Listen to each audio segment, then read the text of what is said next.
So apparently Marco Rubio testified about Venezuela. So I'm curious to see what they said. Apparently their positions have changed. We're definitely speeding this up.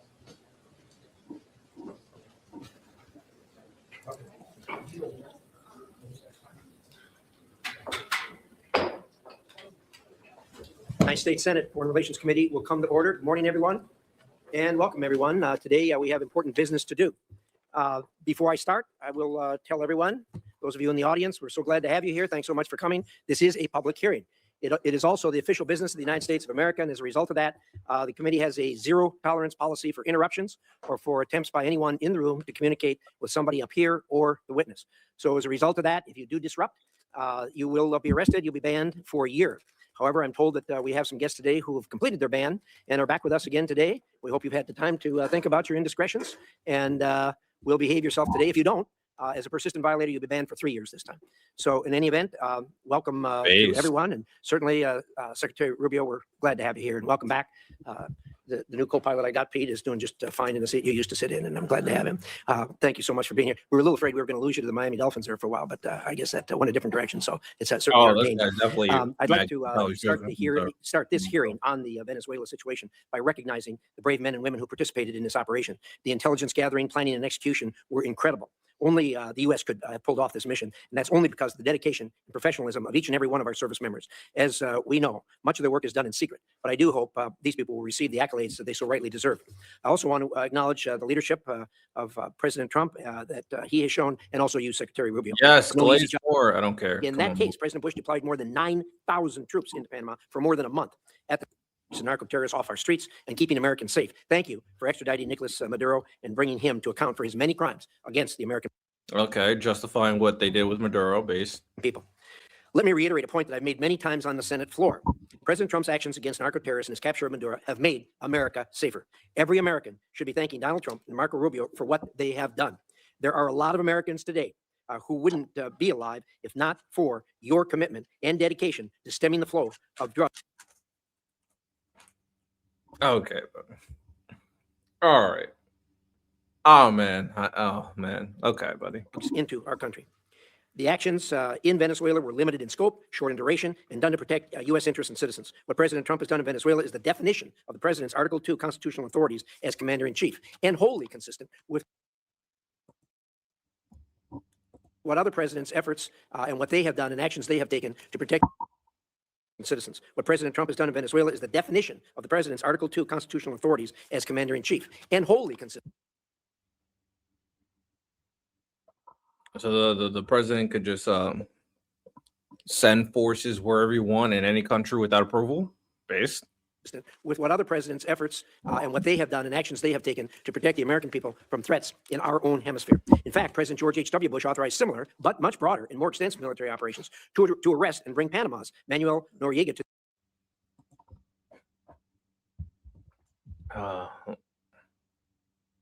allow him to continue. The United States to stand trial for drug-related charges.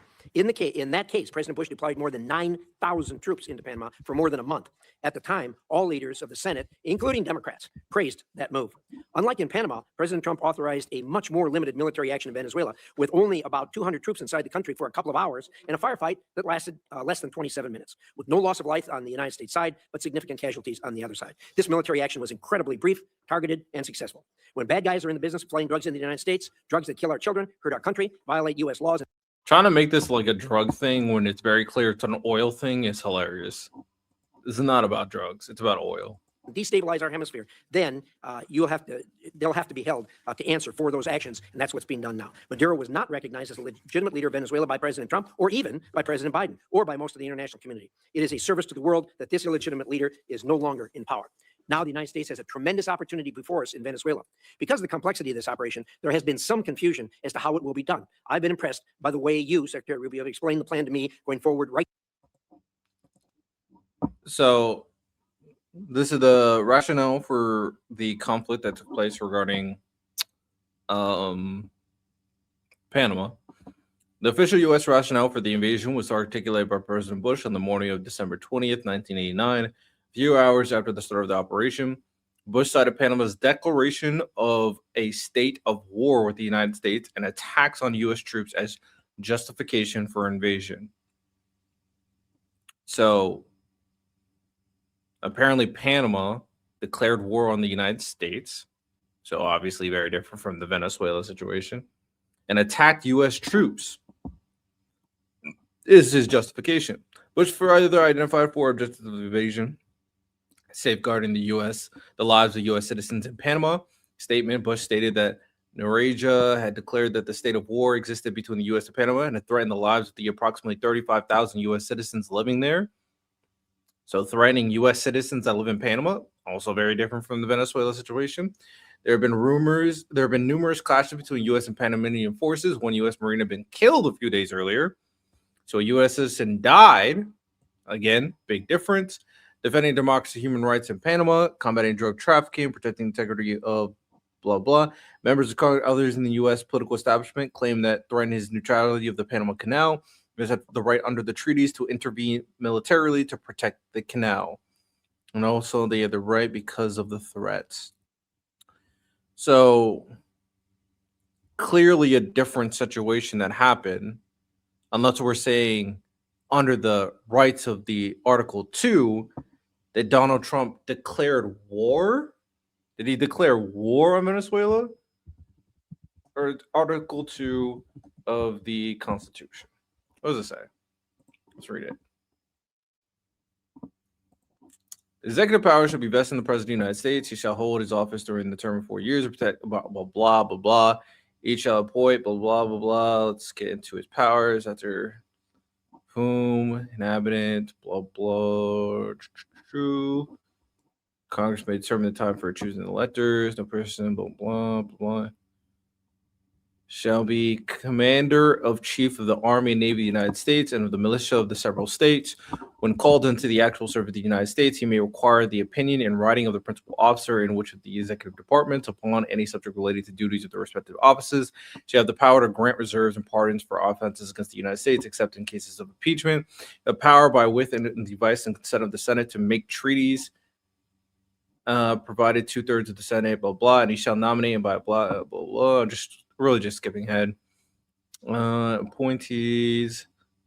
Okay. Shall have the power to fill up vacancies, blah, blah. So, I mean,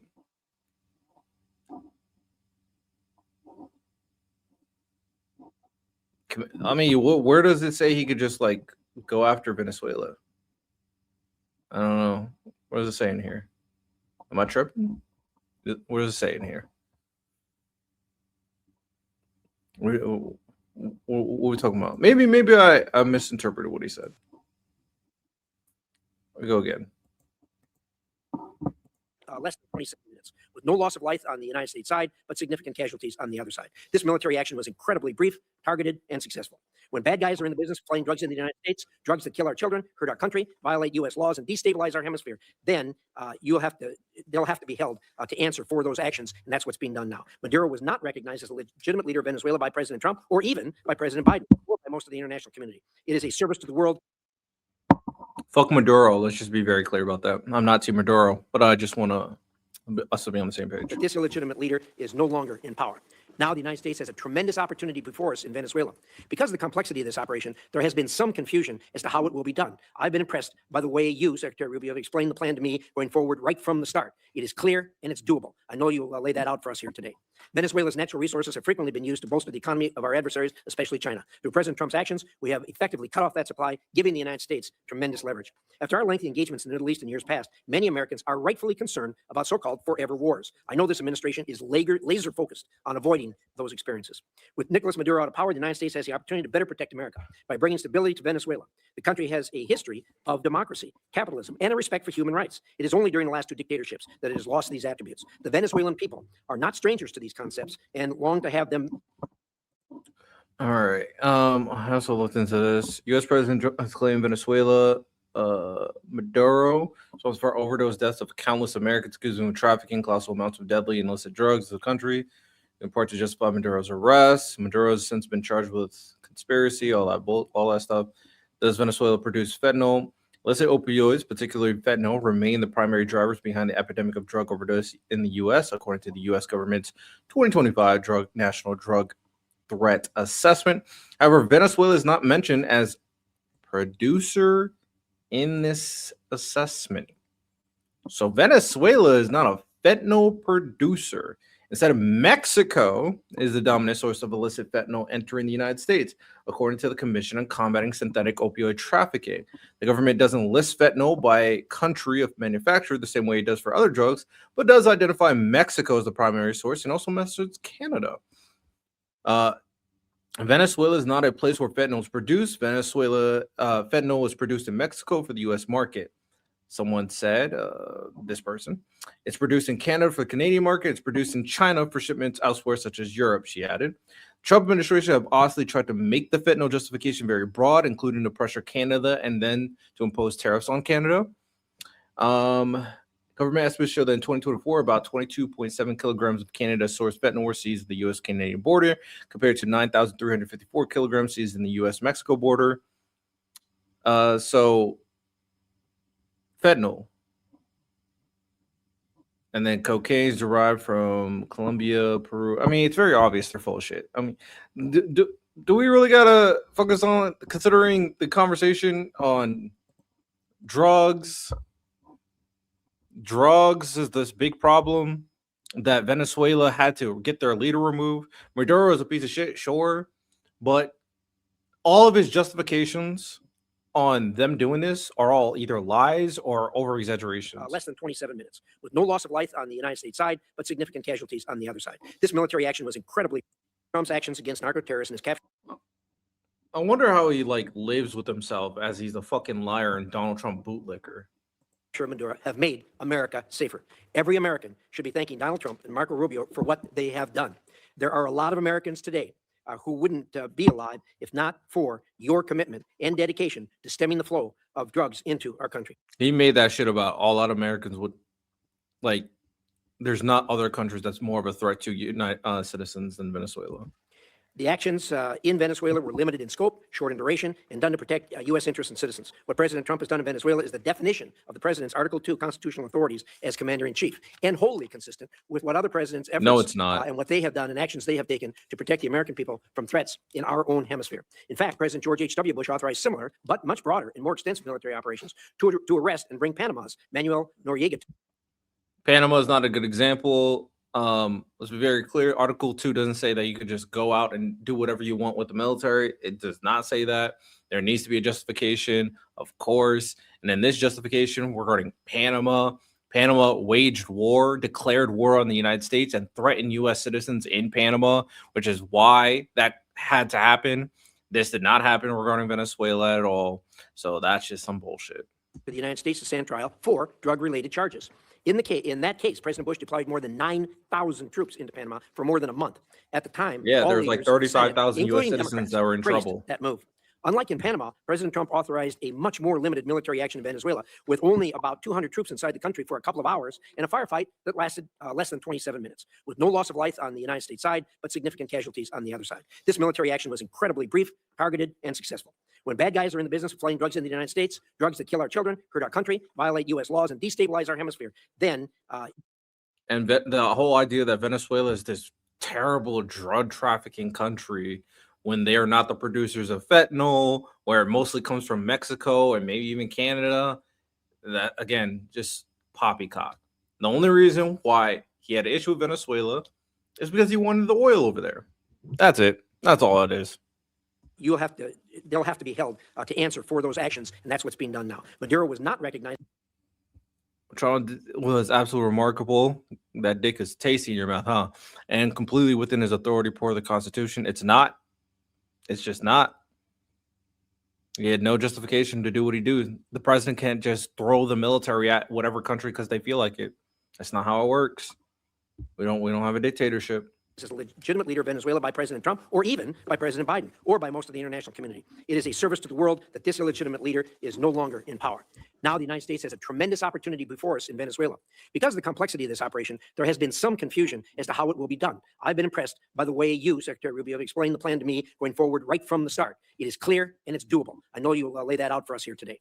Venezuela's natural resources have frequently been used to bolster the economy of our adversaries, especially China. Through President Trump's actions, we have effectively cut off that supply, giving the United States tremendous leverage. After our lengthy engagements in the Middle East in years past, many Americans are rightfully concerned about so-called forever wars. I know this administration is laser focused on avoiding those experiences. With Nicolas Maduro out of power, the United States has the opportunity to better protect America by bringing stability to Venezuela. The country has a history of democracy, capitalism, and a respect for human rights. It is only during the last Hey, bootlicker, commander-in-chief doesn't mean that you can just do whatever you want with the military. That's not how it works. That's not how it works. It's never it never worked like that, ever. You need some level of justification. You need approval. We don't have a dictatorship, even though you guys want one. dictatorships that it has lost these attributes. The Venezuelan people are not strangers to these concepts and long to have them reinstated. They have you and the President Trump to thank for giving them another chance. It is all our hope that the Venezuelan people will soon be able to hold free and fair elections for their leaders. To get there, Venezuela may require U.S. and international oversight to ensure these elections are indeed free and fair, unlike their most recent elections. Secretary Rubio, thank you for being here today. I look forward to a productive. Oh, you got to throw that With in there, I'd you like little to hear bootlicker. Distinguished ranking members' views on these matters. Senator Shaheen. Thank you, Mr. Chairman. Welcome back, Secretary Rubio. Thank you for being here. I certainly agree with the chairman in terms of his comments relative to Nicolas Maduro. He was bad for Venezuela, he was bad for the region, and he was bad for the United States. I think the question we have to ask now is, was the raid to arrest him worth the cost? And I also share the chairman's admiration for the military operation that took him out. But the U.S. naval blockade around Venezuela and the raid have already cost American taxpayers hundreds of millions of dollars. Outside estimates are as high as $1 billion. And yet the Maduro regime is essentially still in power. All the same people are running the country. Maduro's vice president, now the interim president, has taken no steps to diminish Iran, China. Soon, you have no idea what the fuck you're talking about. So get off Facebook. One of the reasons that has been given for the mission. Her cooperation appears tactical and temporary and not a real shift in Venezuela's alignment. In the process, we've traded one dictator for another. So it's no wonder that so many of my constituents are asking, why is the president spending so much time focused on Venezuela instead of the cost of living and their kitchen table economic concerns? Unfortunately, I think this has been a pattern across the administration, losing sight of what actually advances America's interests and delivers results for the American people. Take the elimination of personnel and departments that were critical to our national security, for example. These are cost-effective tools like Voice of America that help us advance America's interests globally. And Mr. Secretary, as you remember, you strongly supported most of these programs when you were on this side of the dais. The administration says those cuts were about saving money, but the total federal spending last year went up by 4%, not down. We spent more, not less. As a result, our adversaries like China are expanding their influence. And there is broad bipartisan agreement in Congress that China is the central strategic challenge of our time. The president himself has said that as well. But we're cutting foreign aid. He said loudmouth fucktard. We're leaving embassies As a without leadership. child. We're shutting down counter-disinformation programs. We are driving talent away from the United States while Beijing is actively recruiting it. And I would just like to point out. Oh, yeah, I'm gonna let her cook for a second. The U.S. Navy. Let's get something concrete. Being chief executive, he was come to the United States. Broad power to the power to play vector. Broad and commit them to military. For London, the framers probably had in mind. I'm gonna keep on playing this. I'm gonna go slower so I can absorb because I'm not fully paying attention to what she's saying. The blockade around Venezuela and the raid have already cost American taxpayers hundreds of millions of dollars. Outside estimates are as high as $1 billion. And yet the Maduro regime is essentially still in power. All the same people are running the country. Maduro's vice president, now the interim president, has taken no steps to diminish Iran, China, or Russia's considerable influence in Venezuela. One of the reasons that has been given for the mission. Her cooperation appears tactical and temporary and not a real shift in Venezuela's alignment. In the process, we've traded one dictator for another. So it's no wonder that so many of my constituents are asking, why is the president spending so much time focused on Venezuela instead of the cost of living and their kitchen table economic concerns? So, Constitution. Oh, it's right here. I just want to make sure, after we understand, well, with words, we understand the same thing, because it talks about what the Constitution, Section 2, Clause 1, and it talks about what the President of the United States powers are, the Commander-in-Chief's powers are, in determining when it's necessary to send troops abroad. And one of the things that they always have to indicate when doing things is determining if it's the necessary action necessary to maintain the security and defense of the United States. Now, one thing that they do consistently is that there needs to be a level of justification. They have to justify why they're sending the troops in different areas. It's very important, which is why in the situation where they keep on comparing it to Panama, the rationale was Panama declared a state of war with the United States. So where's that? That's a justification. Like, oh, they want to fuck with the United States? That means that's against our national security. Not only did that happen, but they also threatened the lives of U.S. citizens living in the United States. So there's your cause. And they were attacking U.S. troops, and they actually killed one Marine. So there needs to be a level of justification.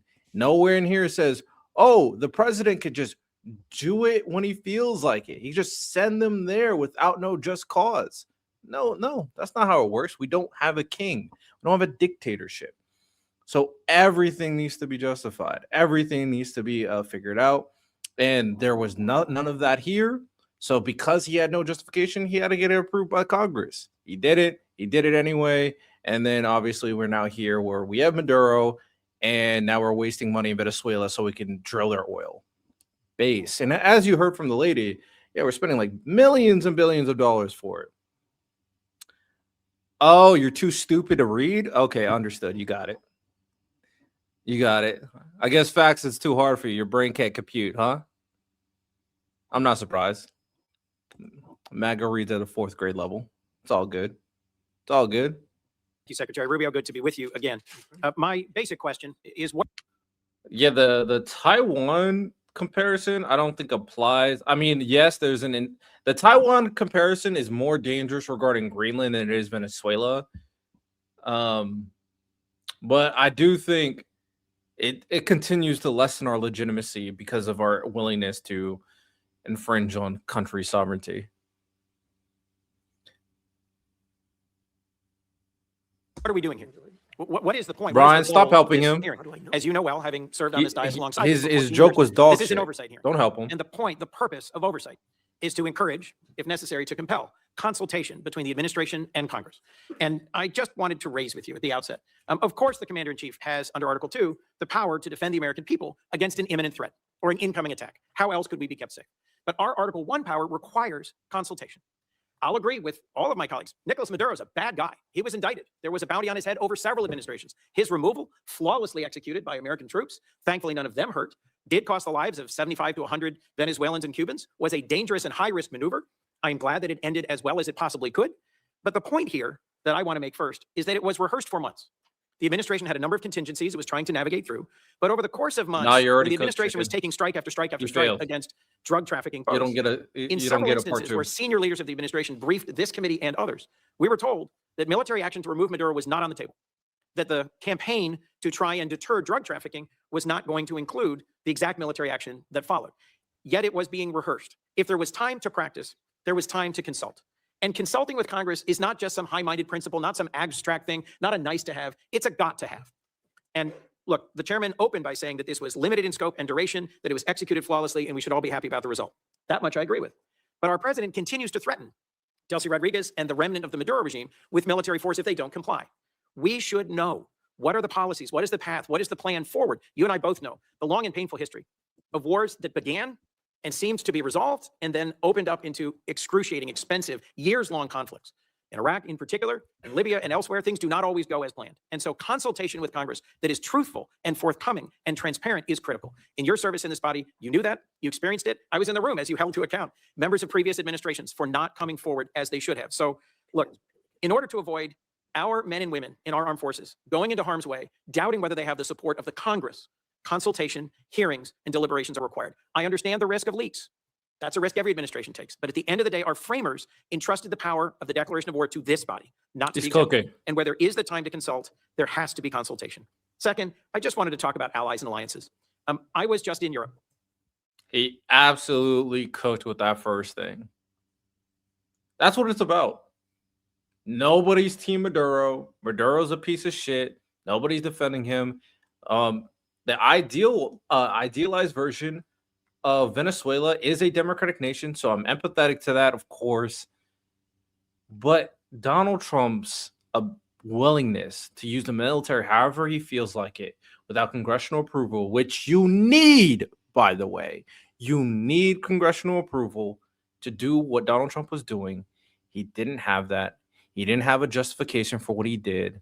Nothing in Article 2, Section 2 says he could just send the military wherever he feels like it.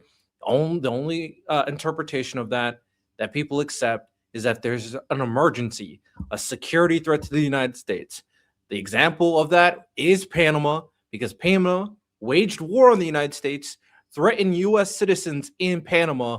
That is good just cause for the president saying, all right, we got to do something now. No congressional approval now. You're not threatening our citizens.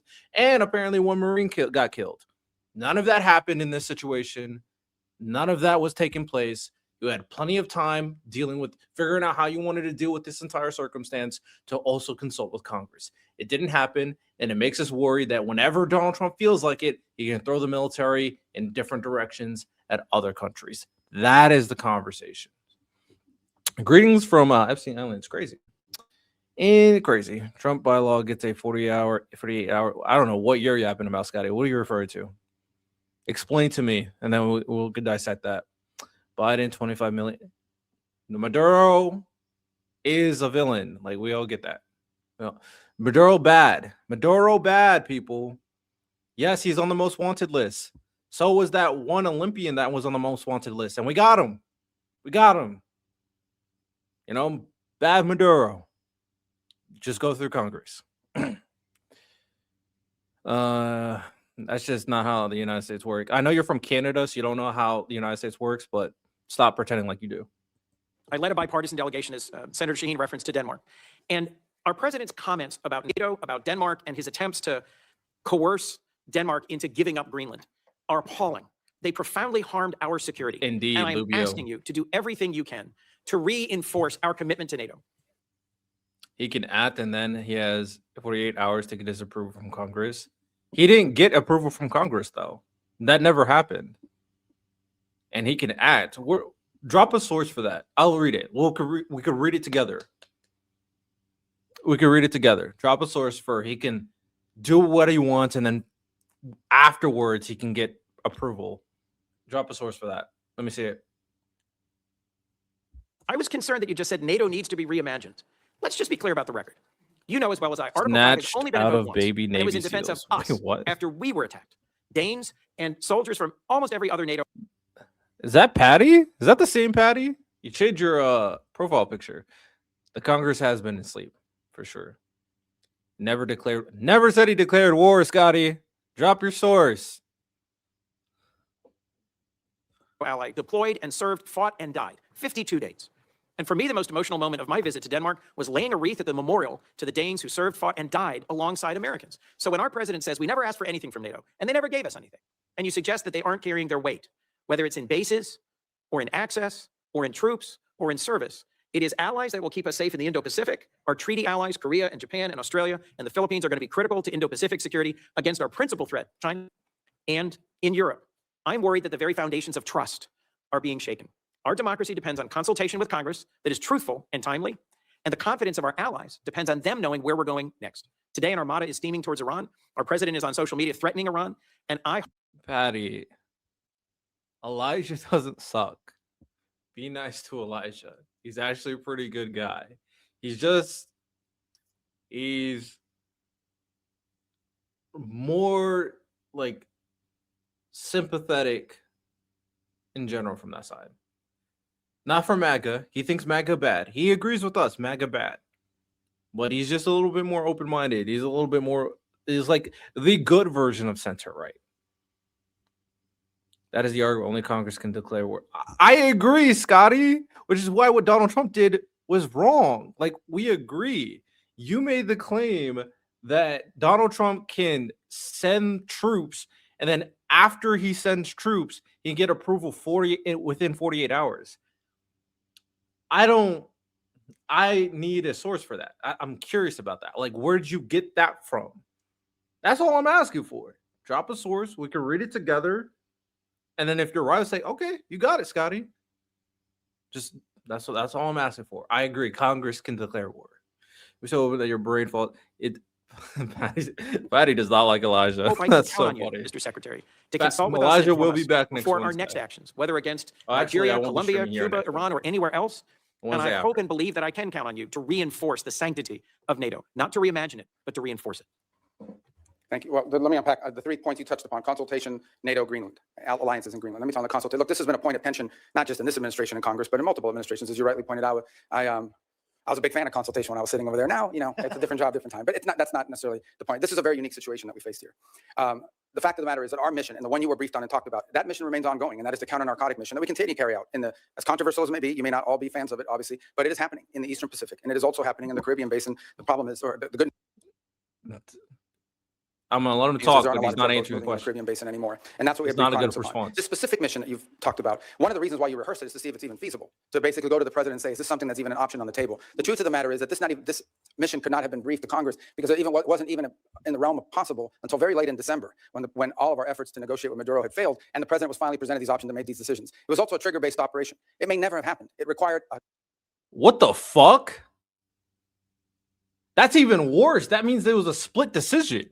You just all of a sudden felt like, well, I guess all of a sudden it's not good. Wait.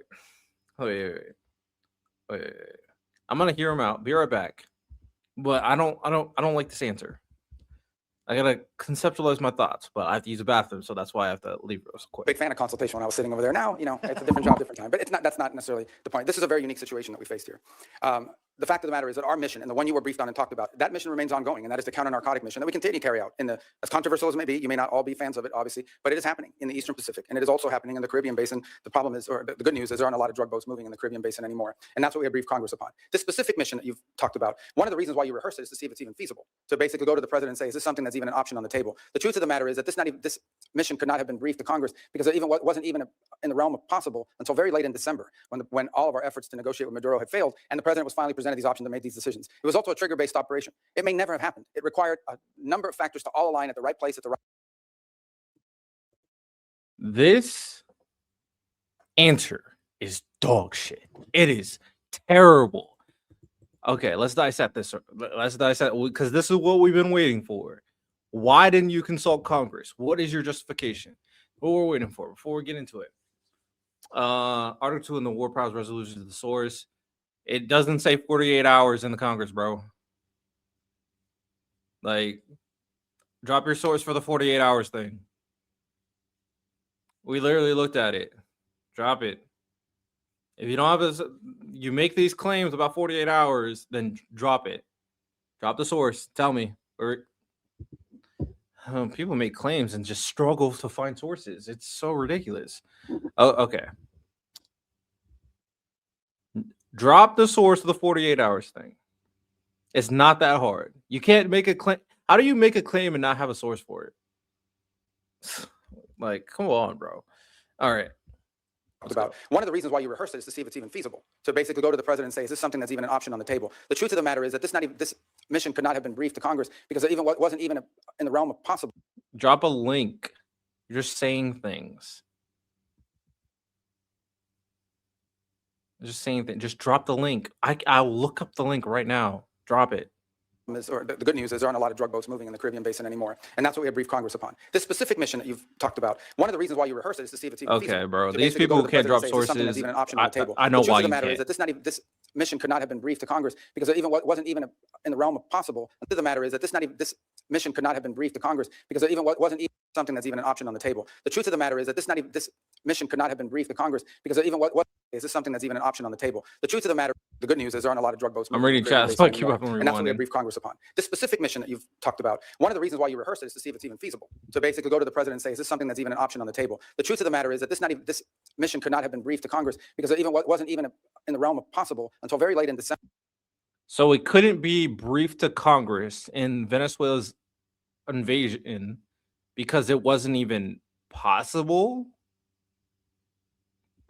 When all of our efforts to negotiate with Maduro had failed, and the president was finally presented these options and made these decisions. It was also a trigger-based operation. So it wasn't possible until Maduro's negotiation failed. Then Trump was given some options about the possibility. Again, this answer is so ass. It may never have happened. It required a number of factors to all align at the right place at the right time in a very limited window. And it wasn't even clear if it was ever going to be possible. There's also the... So that didn't answer the fucking question. He never specified what was those factors.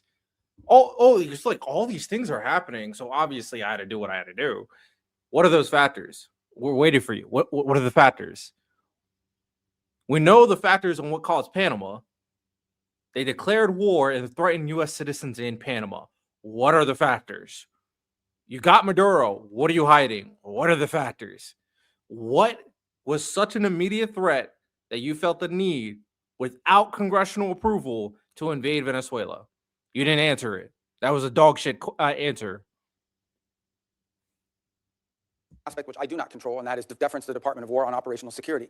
Despite the fact that we had kept this quite constrained, the truth of the matter is that this was leaked. We now know it was leaked by a contractor, the Department of War, that had it been published, would have been... So it was leaked even when you didn't go through congressional approval, and then the operation was still okay. So again, that's not a good reason why you still don't go through congressional approval. This idea is that, we got to keep it secret. That's a dog shit reason. That just gives more leeway for the president of the United States to do whatever the fuck they want. Endangered the lives of people and or would have probably canceled the ability to carry out the mission. So this is That's a real not, tension. And one that's that I'm not how doing... it works. We don't skip on procedure. We don't skip on what the Constitution says because of this fake idea of like, it'll endanger people. No, fuck no. That's not what we're doing. We're not doing that.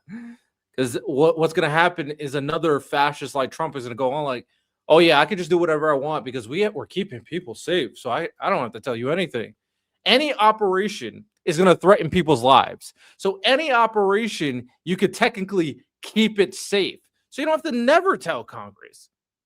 Fuck off, Rubio. That's a dog shit answer.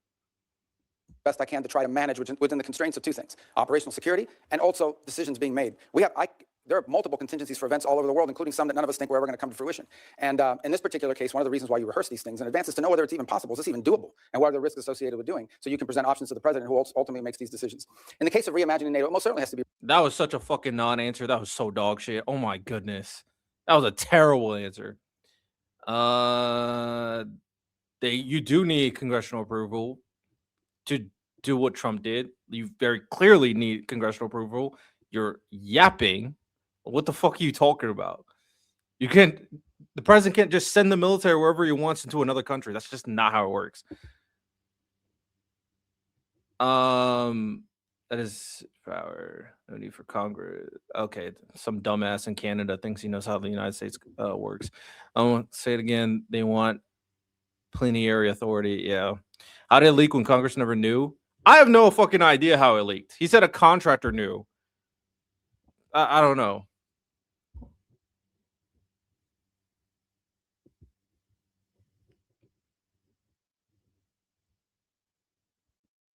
Oh, another bot just said the same thing someone else did.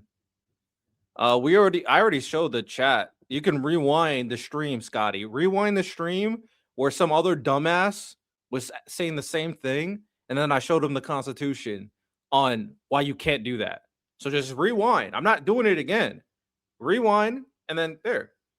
Oh yeah, I showed two links for proof. Easy, not hard. It's not hard. You're not American either, Patty. Shh.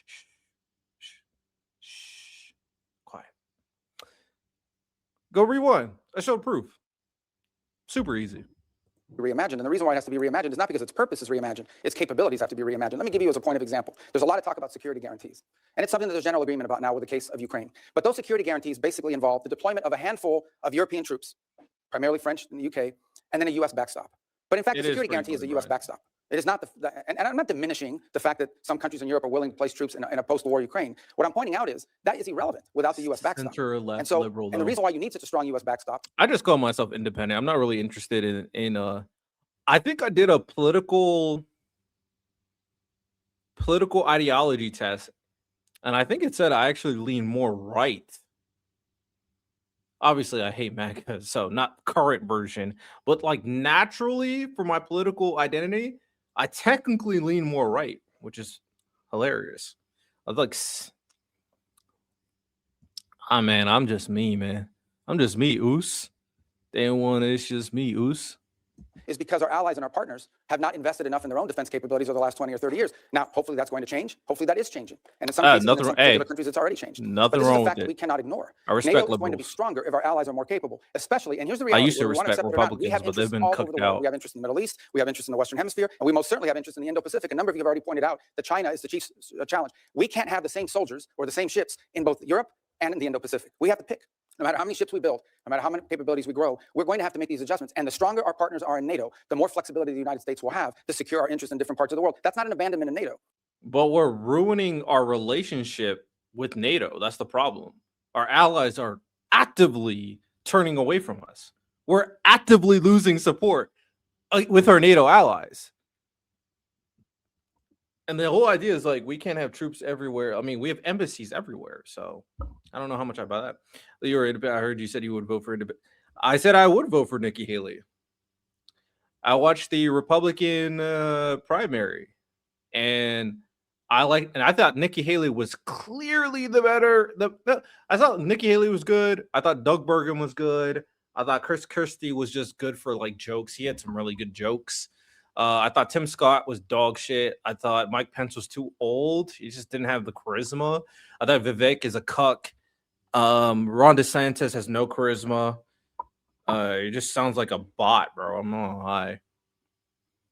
So are you not able to lose? Oh, you might be because no, you should be able to go through my past content, even if you came to the stream later. Just go back. Just keep on rewinding. I showed it to someone else before you showed up. Just keep rewinding. You'll find it. You got it. I believe in you. You can do it. Your NATO allies take advantage of you. Base facts. Where are you from? Nigeria or India? Stop ruining my country, you Russian hacker. Okay. That is a reality of the 21st century, and the world is changing now. In the case of Greenland, I'll say we're in a good place right now. We had excellent meetings with the Secretary General of NATO. In fact, even as I speak to you now, there'll be some technical level meetings between us and our partners in Greenland and Denmark Canada. on this issue. And I think we have in place a process that's going to bring us to a good outcome for everybody. Hey, you really the president's like interest on Greenland has been clear. It's a national security interest. It's a longstanding interest that predates this administration. It's one that our allies acknowledge is real. I think we're going to get something positive done. We're going to begin that process in a very professional, straightforward way. It begins today, and it'll be a regular process. We're going to try to do it in a way that isn't like a media circus every time these conversations happen, because we think that creates more flexibility on both sides to arrive at a positive outcome. And I think we're going to get there. And I thought it was noteworthy and important that despite your concerns, the president at his speech in Davos made very clear that the United States was not going to use force or military force in Greenland. So I think we're going to wind up in a good place. We got a little bit of work.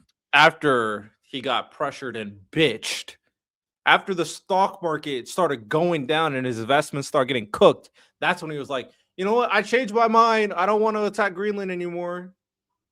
Let's be very clear. Let's be very clear. All right. Let's be very clear. To do, but I think we're going to wind up in a good place, and I think you'll hear the same from our colleagues in Europe very shortly. Mr. Secretary, the Gang of Eight has never leaked. It is critical that you consult with Congress. For us to be safe, our allies have to trust us, and for this committee to do our work, we have to trust you. Let's work together to restore that. Senator Coons. Senator McCormick. Mr. Secretary, thank you for being here. Defending American interests in the face of Russian, Iranian, and Chinese encroachment in the Western hemispheres is a key to the Trump corollary of the Monroe Doctrine.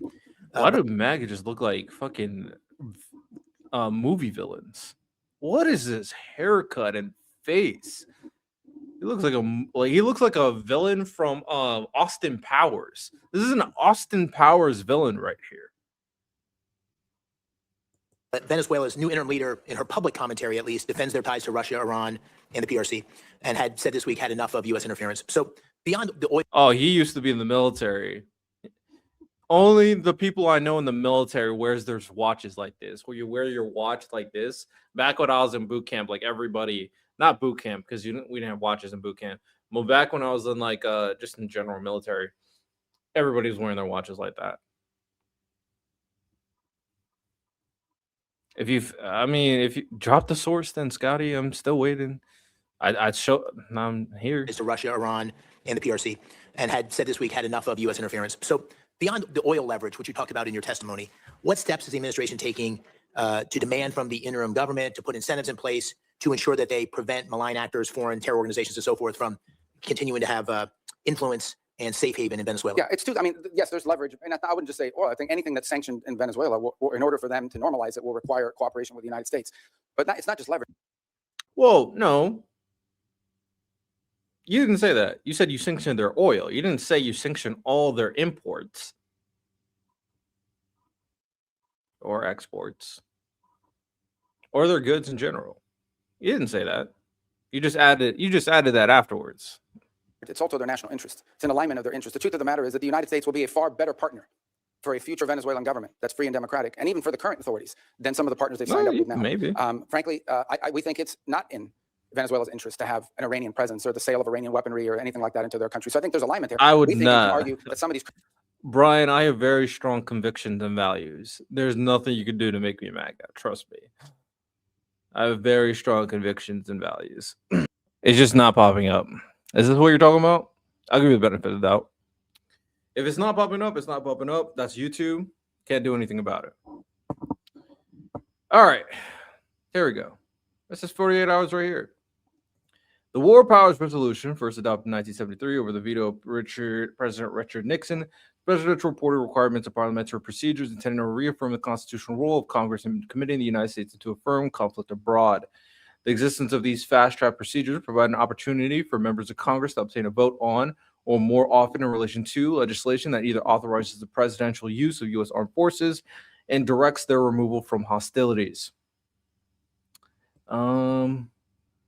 Legislation. Keyword right here. When legislation has been introduced pursuant to the WPR, the House and Senate have often choose to structure consideration ways on block. Before the president commits U.S. troops into hostilities abroad, the WPR directs the Congress first to be consulted in every possible instance.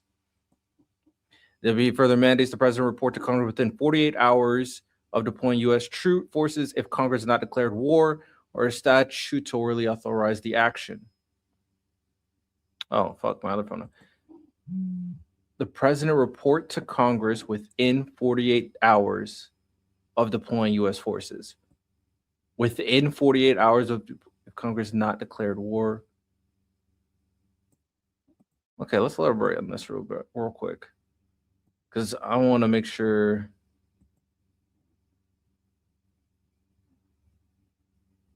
Oh, that didn't really help. Further mandates the president report to Congress within 48 hours of deploying U.S. forces. Congress not declared war.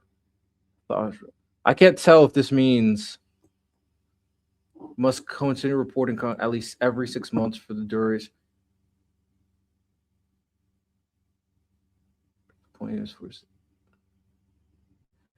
So there's a couple contexts that I'm very uncertain about. So this, obviously, this resolution established presidential report requirement in parliamentary procedures, and this all has to be done with legislation. Well, legislation has been introduced pursuant to the War Powers Resolution, the legislation, Senate often choose to structure consideration ways other than those prescribed by the statute. Before the president commits U.S. troops into hostilities abroad, directs that Congress first be consulted in every possible incident. So one thing we could say for certain, Marco Rubio even said this, they did not consult with Congress. They did not consult them in every possible instance. So that did not happen. And then it further mandates the president report to Congress. Okay, they have to report to Congress. We know they didn't report to Congress at all. The confusing part for me is within 48 hours of deploying U.S. forces. Within 48 hours, if Congress has not declared war, the president must continue reporting to Congress.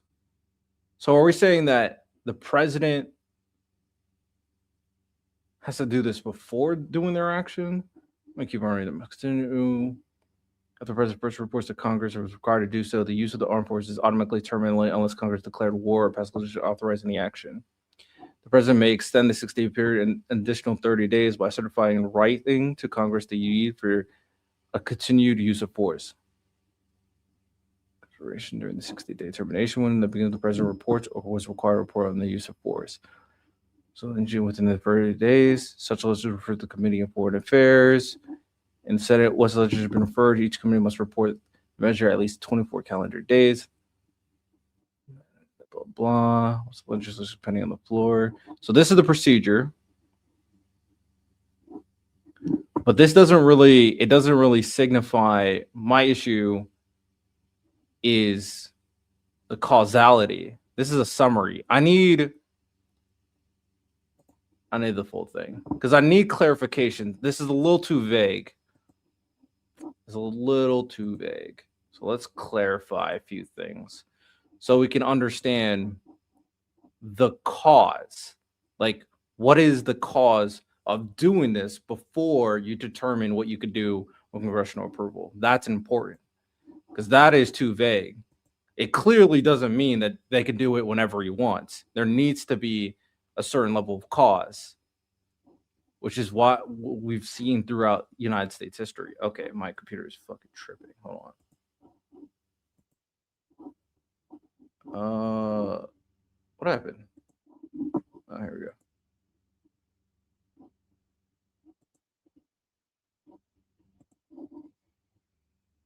Cancel. All right. Okay.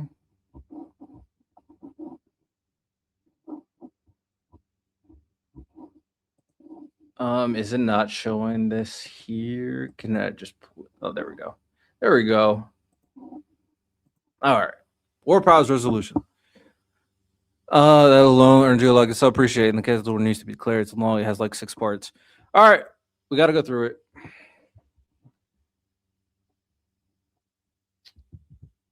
All right. Before the president commits U.S. troops into hostilities abroad, the W directs the Congress first be consulted in every possible instance. The W further mandates the president report to Congress within 48 hours. Same thing. This is what I'm focusing on. If Congress is not declared. So what is the permission? What allows him to do this? That's the question. Let's see if the other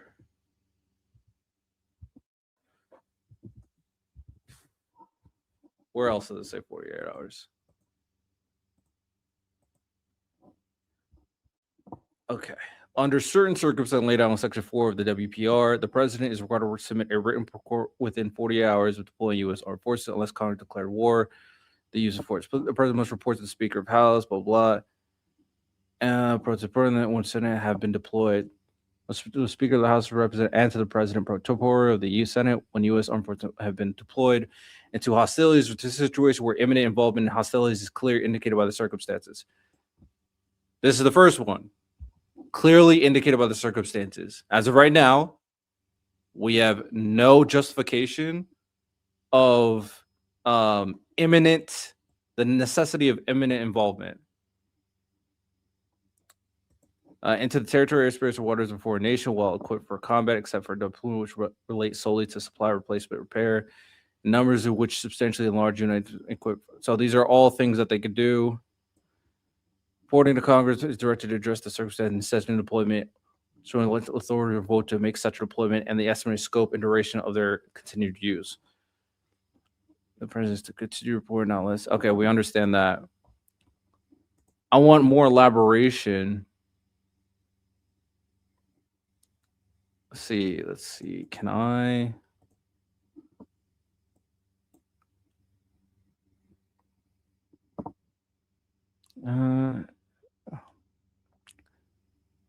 It's cause whether we like it or not was to stop the importation. That was not imminent. That's not imminent. Because the Congress, they already were working with Congress, as we've seen, as they were talking with Marco Rubio. They said they were aware of the operation. And then Rubio said there were some factors that changed everything. We don't know what those factors are. Congress doesn't know what those factors are. And as we've seen, you have to let them know that. They're not even letting them know that after they did the operation. boots in the water on the way isn't imminent? Just because Venezuela has boats in the water is still not establishing an imminent threat. Where's the evidence of Venezuela being a very clear and imminent threat to the United States? Like a situation with Panama, where they were threatening U.S. citizens and declaring war on the United States. That's an imminent threat. So, of course, it got to be snappy. Blah,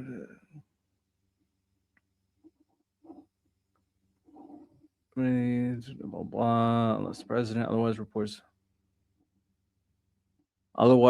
stands within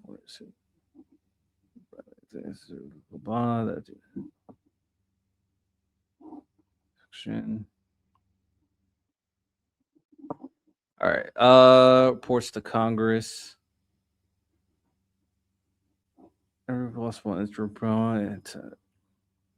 They have evidence. No, there is no evidence of an imminent threat. They've indicated evidence that Venezuela was a problem, but they have not indicated evidence that it was necessary for such an immediate operation. None of that evidence doesn't exist.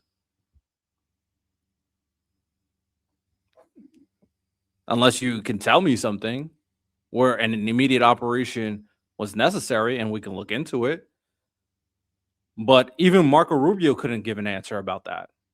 That's why he said, oh, there's all these factors. He was vague because he has no answer, because there is no answer. Requires the president to consult Congress. It also provides a regular consultation, etc. What constitutes meaningful constitution, but however the blah, blah. So rejected, blah, blah. Let's move on a little bit. Room for interpretation by both the president and the statutory.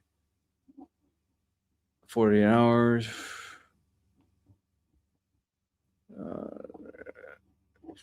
Procedure which authorities you. Procedure process. The following sections discuss how readers should keep in mind that Congress never fully use them in consideration. Bill committee consideration.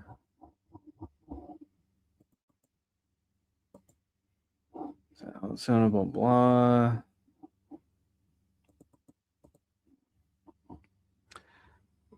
That isn't for Congress to decide unless we're at war or going to declare war.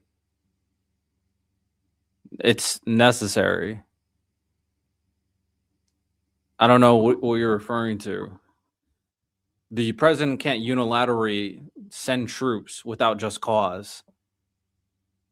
War is boots on the ground, not strategic strikes in international waters. You can't just send the military wherever you want without just cause. Libertarian right, libertarian left. Okay, interesting. He has cause. There's no evidence of his just cause to do this without congressional approval. And we actually had boots on the ground, obviously. There's people in Venezuela. That's boots on the ground. That is clearly boots on the ground.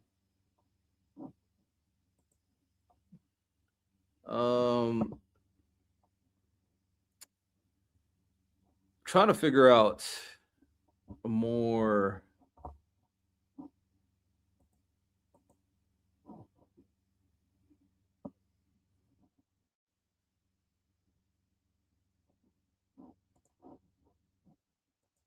Is this it? Not later than 48 hours after any incident in which the United States are involved in attack, whether in offensive defensive capacity.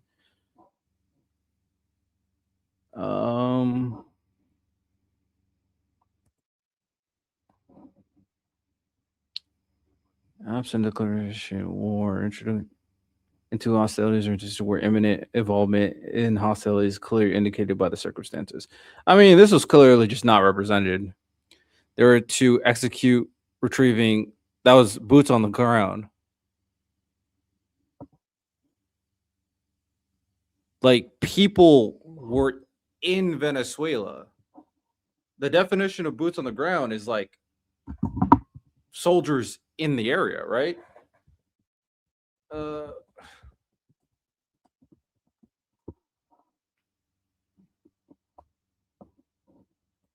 like ground troops are on active service in a military operation. There were ground troops in active service of a military operation. Boots on the ground. I don't know. It was clearly boots on the ground. More middle than anything, only a few inches to the left. All right, respect. What is the evidence he had just cause for imminent involvement? What's the exit? But it wasn't for a war purpose, it was a retrieval op.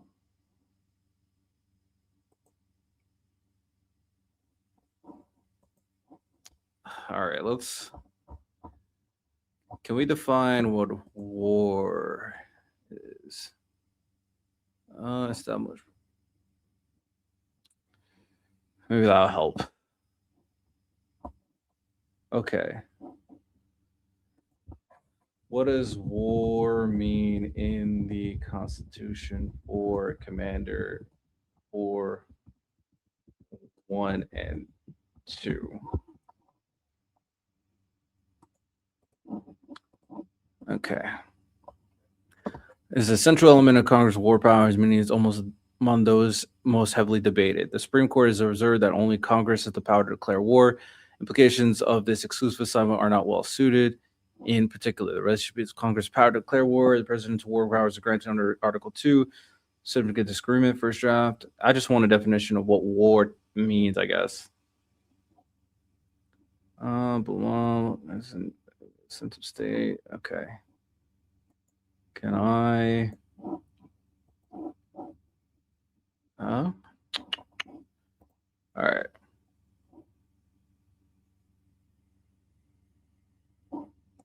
That's not what I want. Not necessarily.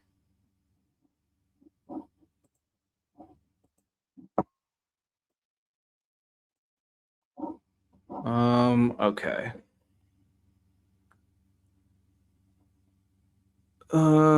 Support armies.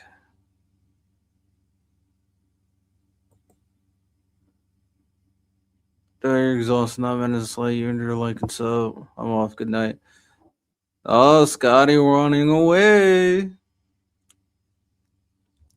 I'm sorry. Like, you're making some leaps of logic. I'm just declare war. What does war mean? That's what I'm trying to figure out now.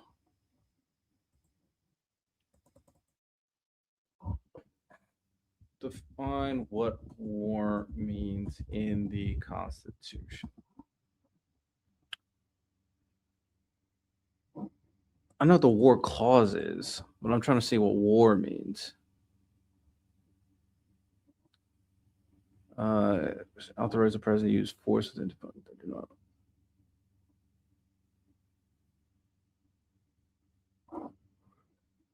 For example, the Supreme Court has recognized that Congress need not issue a formal declaration to authorize the United States to engage in military action.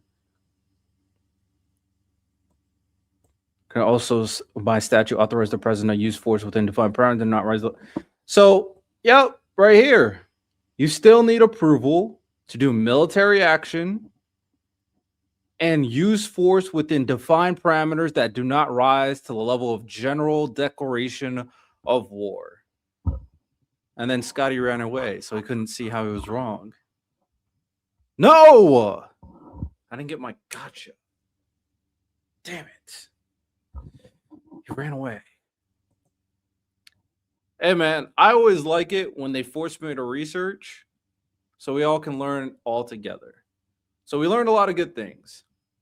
We learned what some of the provisions mean. We learned that Congress can approve war, military actions, or force that doesn't rise to the level of war. So you still got to go through Congress, people. Nice try, though. You made me look stuff off. I know for MAGA, it really just stops at certain points. And Scotty was a good sport, so I won't hate on him too much. But he just didn't really research what he was talking about. He just made claims that people told him to look. Venezuela was a BOTG situation. What is BOTG? What does that mean?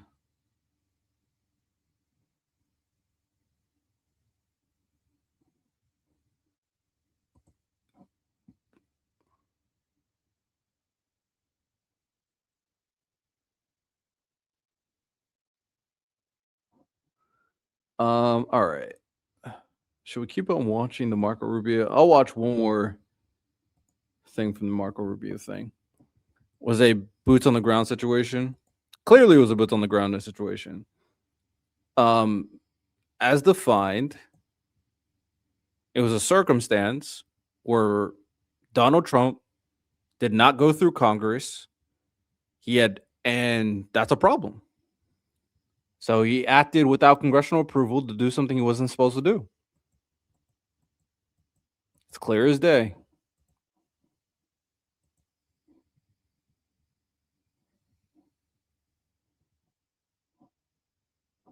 I can't hear this. Hold on.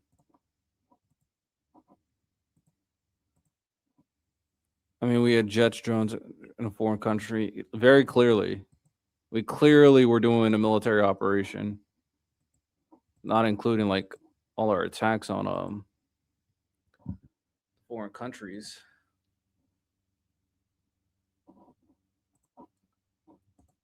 All right, let's wrap this up, then go to sleep.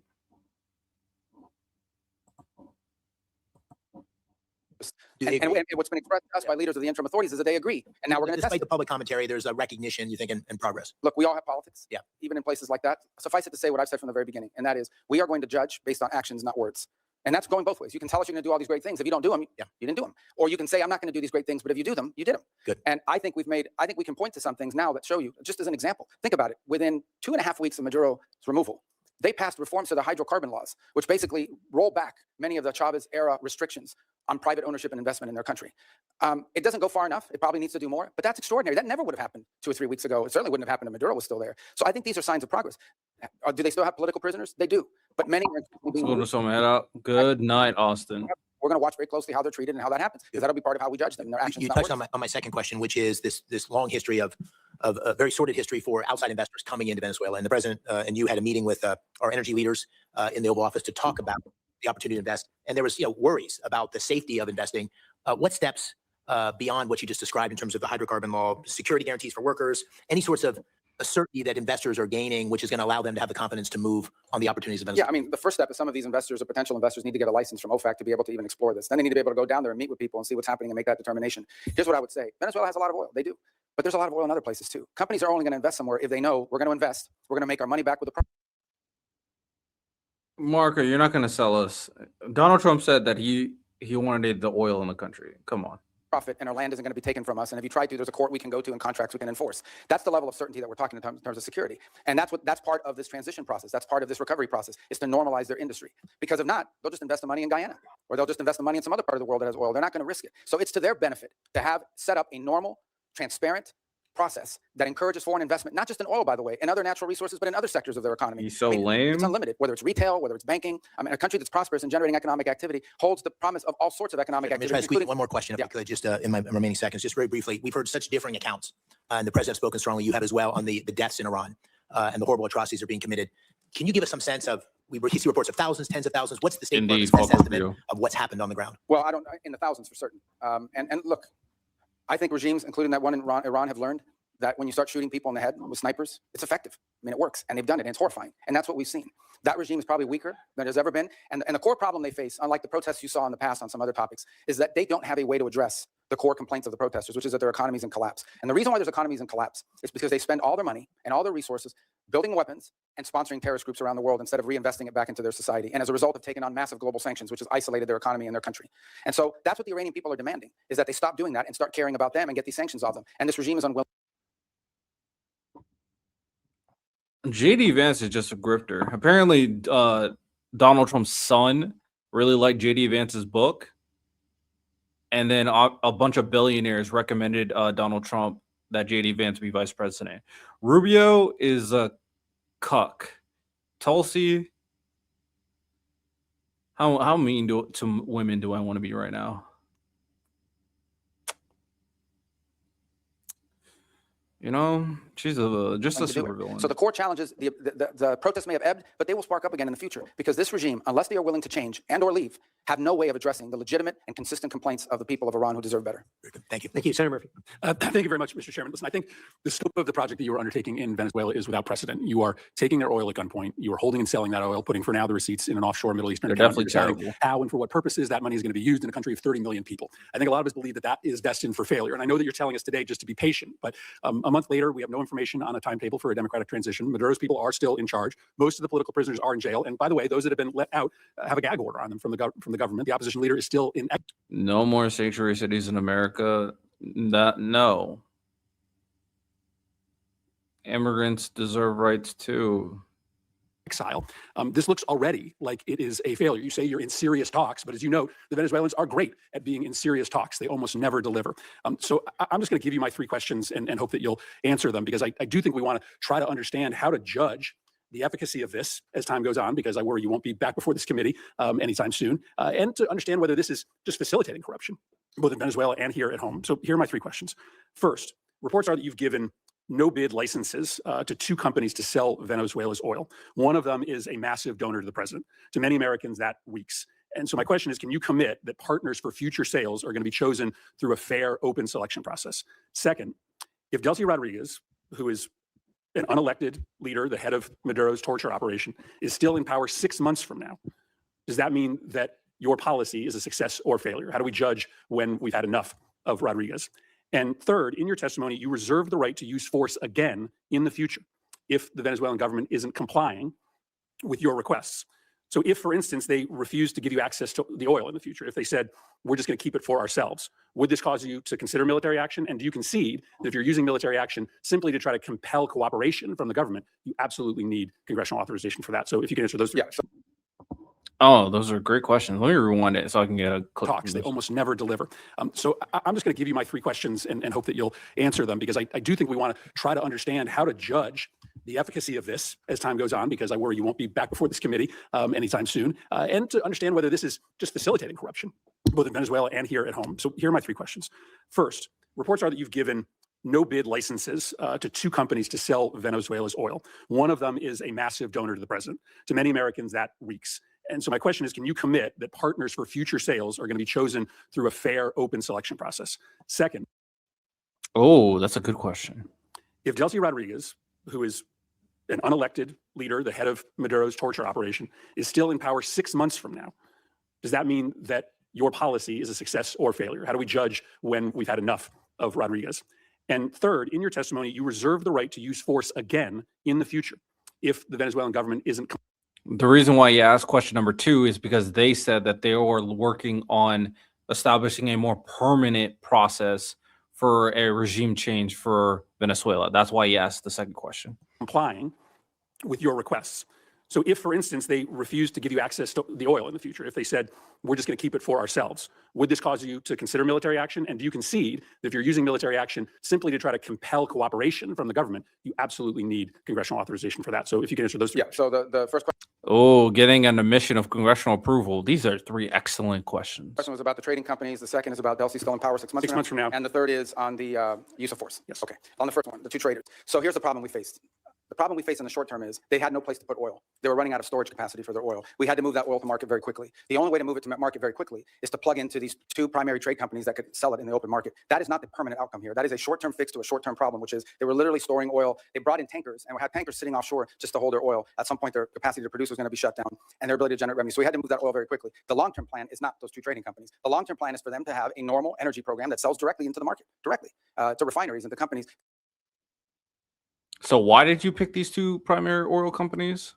Hold on. Let's put a pin in this and look this up. Which 2 oil companies did Trump give a bid for Venezuela? All right, let's figure this out.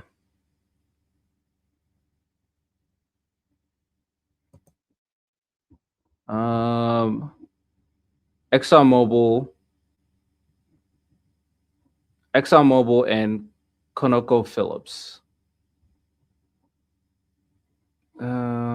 They made reforms to attract investment.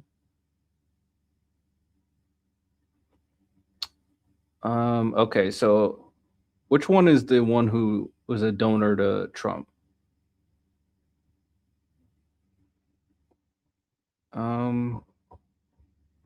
So these are two oil companies.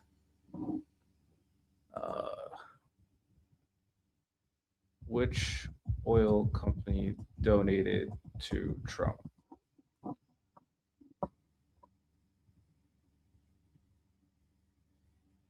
So ExxonMobil donated to Trump.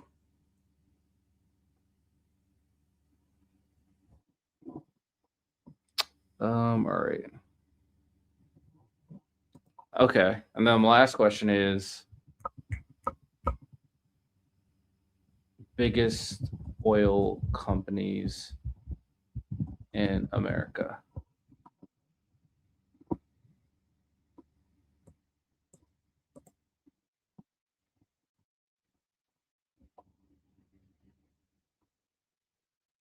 So ConocoPhillips is not bigger than Chevron. Okay, let's go back. So, oh, oops.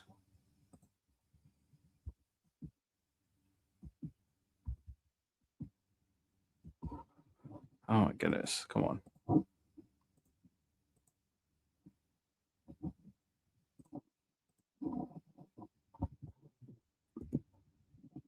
Very quickly is to plug into these two primary trade companies that could sell it in the committee anytime soon, and to understand one reaction. For the Okay, on the first one, the two traders. So here's the problem we faced. The problem we faced in the short term is they had no place to put oil. They were running out of storage capacity for their oil. We had to move that oil to market very quickly. The only way to move it to market very quickly is to plug into these two primary trade companies that could sell it in the open. He's saying the only way he could get it through super quickly is going through these two primary oil companies. Why these two in particular?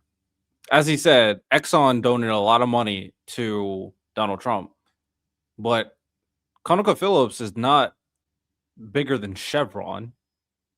So if you're going to the two biggest, you could have gone Chevron and Exxon. So I don't know. And then why Conoco and not a different oil company like Southern Company or Duke Energy? I'm just not buying that. Not buying that. I think that he's full of shit. Market. That is not the permanent outcome here. That is a short-term fix to a short-term problem, which is they were literally storing oil. They brought in tankers and had tankers sitting offshore just to hold their oil. At some point, their capacity to produce was going to be shut down and their ability to generate revenue. So we had to move that oil very quickly. The long-term plan is not those two trading companies. The long-term plan is for them to have a normal energy program that sells directly into the market, directly to refineries and to companies that are exploiting and exploring it. For example, Chevron has operations there that never stopped. They seek to expand those operations. They don't need those trading companies. So those trading companies were a short-term fix for a very acute problem because we wanted to prevent societal collapse because they had no money for revenue. On the second point about her being still in power, look, let me say this, a couple things. This is not unprecedented. I can point to a number of places, Spain, Paraguay, two examples of places in which there was a transition, from an autocratic regime to a democratic regime, and it took time. I can't give you a timeline of how long it takes. It can't take forever. It's not even been 4 weeks since Maduro was a year, two. Well, I think we need to be, let me put it this way, we need to be much further along 6 months from now, even 3 months from now. That may not be satisfactory to you, but I'm saying we have to be much further along 3, 4, 5 months. 3 or 4, 5 months from now cannot look like what today looks like. And I think there's acknowledgement on both sides of that. I can probably give you a better answer, and this is not deflecting, when we finally have people on the ground, like the ambassador and the team around her on a daily basis that are interacting. Because one thing is for me to pick up the phone and talk to Delcy Rodriguez 3 times a week. Another thing is to have someone on the ground on a daily basis that's following these events, is talking to civil society, but also engaging with interim authorities. But the fact of the matter is that, yes, we want to see quick progress. As you said, it's unprecedented, okay? All I'm saying to you is, before this was stagnant. Before this, we had spent 14 years, you were involved in some of those efforts, 14 years trying to change the dynamic in Venezuela. 13, 12, 11, 10, I was a big part of my career in the Senate was spent on this. This is the first time in over a decade that we see even the glimmer of an opportunity to change conditions. A lot of that will depend on us, but a lot of that will depend on them. And it also will depend on the rest of Venezuelan society. How quickly can we get all these Venezuelans that want to go back to Venezuela and participate in civic and economic life back to Venezuela? That's going to be critical here. We recognize that. So yes, we have to be much further along in 6 months. We expect to be further along. And if we're not, I'll tell you, we'll tell you. On the third point of use of force, look, the president never ruled out his options as commander-in-chief to protect the national interest of the United States. I can tell you right now with full certainty, we are not postured to, nor do we intend or expect to have to take any military action in Venezuela at any time. Yeah, that's a bad answer. You literally said, all of a sudden, we didn't think this operation was on the table, but then it was, and then we did it. So you can go fuck off about we don't intend for military action. Yeah, go fuck yourself. Answer the question, Marco. Answer the question, little Marco. Only military presence you'll see in Venezuela is our Marine Guards at an embassy. Okay, that is our goal. That is our expectation. And that is what everything. So you're not going to answer the fucking question on whether or not you're going to use Congress? Is that going to leave you open to when Donald Trump uses his own authority, superseding the Constitution again? Is that why you won't answer the question? Because it's either I don't want to answer because Donald Trump is going to do whatever the fuck he wants, or I don't want to answer because I don't want to pretty much legitimize that we don't give a fuck what Congress thinks. Those are the only things that's going on here. Outlines towards. But if that said, if an Iranian drone factory pops up and threatens our forces in the region, the president retains the option to We're eliminate. not talking about I'm asking you Iran. a more specific question, because in your testimony, you suggest that you would use force to compel cooperation, for instance, with oil sales. Do you agree that you have to come to Congress to get authorization if you were simply using force to compel cooperation? Well, there's two things. There's the look. There's You're a bot. Seems like- under the War Powers Act. No, under the War Powers Act, if we're going to be involved in something that's going to put us involved in a sustained way, we have to notify you within 48 hours after the fact, and then if it's going to last longer than 60 days. The notification of 48 hours still needs just cause. Need legitimate reasons. You can't just throw them whenever. There needs to be an imminent problem. You didn't articulate an imminent problem, little Margot. That's not how it works. That's why it's not similar to Panama, where someone declared war on the United States. We have to come to Congress with it. We don't anticipate either of these things having to happen. Everything is moving in a very different That's trajectory not how right it now. works. On the other hand, if we tell them we don't want to see drones from Iran, as an example, pointed at the United States or threatening our forces or our presence in the region or our allies' presence. That's not you. That's clearly isn't what happened in Venezuela. So stop bringing up Iran. It's not a good example. But maybe this is opening up the gateway for anytime we can like argue without evidence that there's a threat, we can just send the military wherever we feel like it, like in Iran. In the region, and they refuse to comply with that. The president does reserve the option in self-defense to eliminate that threat. We don't see that. We don't. Self-defense was not there for Venezuela. That's why you keep on using Iran as an example, because you have no evidence for Venezuela being an agitator to the United States of America. Anticipate it, but it could happen. But we hope not. We don't want it to happen. On the contrary, if we had to take military action, it would set us back on all these other things that we're talking about. I can tell you, military action is not good for recovery and transition. That's not what we hope to see. It's certainly not our goal here. A lot of that will depend on them. But I think it would require the emergence of an imminent threat of the kind that we do not anticipate at this time. But that's not. He literally said it, an imminent Thank you very threat. much, Jim. There was no imminent threat. He never specified an imminent threat existed. He just told us what we know. Imminent threat. Oh my God, bro. This guy's a piece of garbage, bro. Very great to see you. Congratulations. What you and President Trump have demonstrated in the past year is clearly. Oh my God. Get that dick deeper down your throat, bro. All right. That's all I got for this. Oh man. It's terrible. Hope you guys enjoyed. You have a good one. Take care.